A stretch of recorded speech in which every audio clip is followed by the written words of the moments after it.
Hello বন্ধুরা, সবাই কেমন আছেন? আশা করি ভালো আছেন।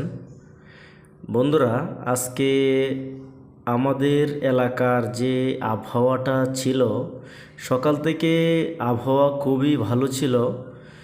তারপর যখন বিকাল ঘনিয়ে আসলো, এরপর থেকে দিনের অবস্থাটা, আবহাওয়াটা একটু পরিবর্তন হতে শুরু করলো। তারপর হালকা বৃষ্টি শুরু হলো।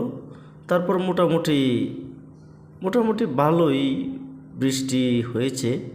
তেমন কোনো ঝড় হয় নাই, হালকা বৃষ্টি হয়েছে।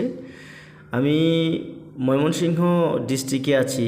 আমাদের এদিক দিয়ে বর্তমান আবহাওয়ার এই অবস্থা, কিন্তু আগামীকাল কি হতে পারে এখনও বলা যাচ্ছে না। তবে আবহাওয়া খুবই শীতল, এদিক দিয়ে কোনো গরম নাই, আবহাওয়া একদম ঠান্ডা প্রকৃতির।